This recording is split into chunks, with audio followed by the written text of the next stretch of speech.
दोस्तों, हमारे देश में जब किसी बड़े हाईवे, एक्सप्रेसवे या फिर एयरपोर्ट का फीता कटता है तो माहौल ऐसा बनाया जाता है मानिए कि सीधे साक्षात वर्ल्ड क्लास चीजें जो है वो सिर्फ भारत में आकर उतर गई।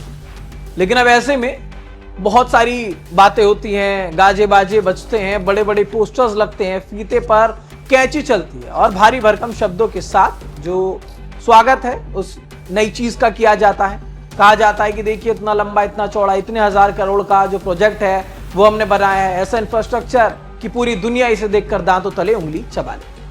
अब जनता भी क्योंकि इतनी अच्छी चीजें देखती है तो खुश होती है, लगता है कि चलो भाई लंबे समय बाद ही सही लेकिन कुछ वर्ल्ड क्लास तो मिला।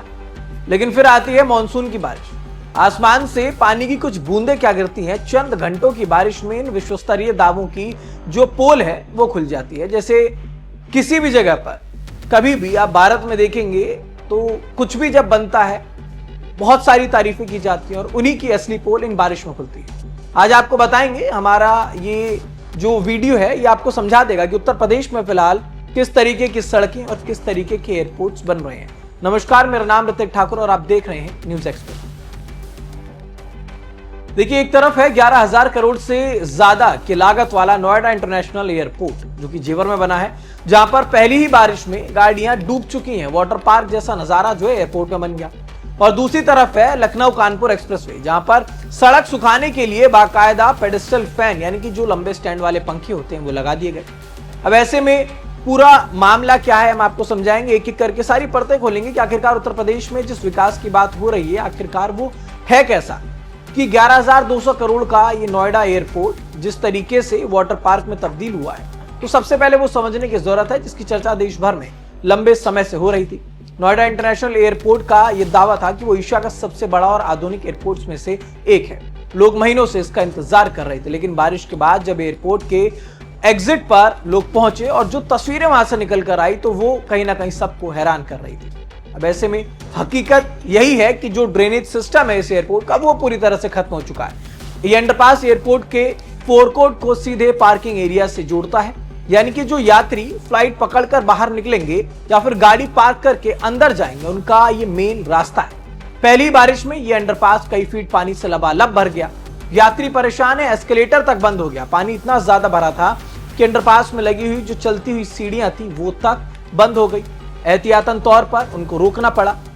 भारी भरकम ट्रॉली बैग लिए यात्री घुटनों तक भरे हुए पानी में गंदे पानी से गुजरने के लिए मजबूर थे। यहां तक कि जमीन ही नहीं, इस एयरपोर्ट की छत भी टपक रही थी। सिर्फ अंडरपास की बात नहीं कर रहे हैं हम, टर्मिनल के बाहर जिस फैब्रिक छत को वाराणसी के घाटों की थीम पर बड़े फख्र के साथ डिजाइन किया गया था उससे भी पानी टपकता हुआ नजर आया। सोशल मीडिया पर भी तस्वीरें वायरल हुई तो इस पर लोगों ने तंज कसना चालू किया कि भाई टिकट के साथ साथ क्या हमें स्विमिंग सूट भी मुफ्त मिलेगा क्या।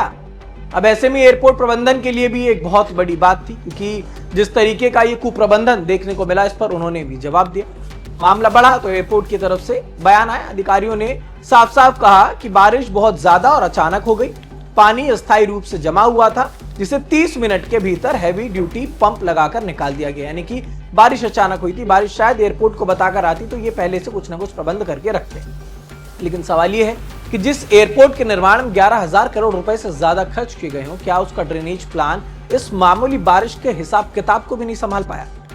अब ऐसे में लखनऊ कानपुर का वो हाईवे जिसकी हम बात कर रहे थे, ये उत्तर प्रदेश के विकास मॉड्यूल का दूसरा नमूना है।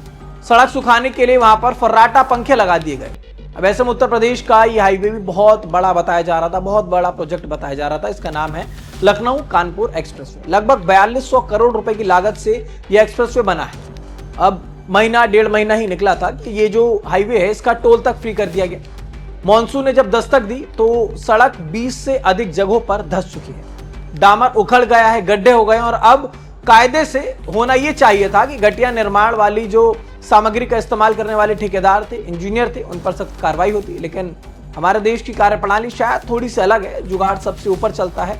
तो ऐसे में जिस कंपनी ने ये बनाया था उसको ब्लैकलिस्ट करने की जगह फिलहाल के लिए नॉन परफॉर्मर में डाला और उसके बाद दो अलग प्रोजेक्ट्स के तौर पर 3400 करोड़ रुपए का जो टेंडर है उन्हें फिर दे दिया गया। लेकिन फिलहाल उत्तर प्रदेश के ये दो नमूने हम आपको दिखा रहे थे, जिसमें नोएडा इंटरनेशनल एयरपोर्ट और लखनऊ कानपुर का ही एक्सप्रेसवे था।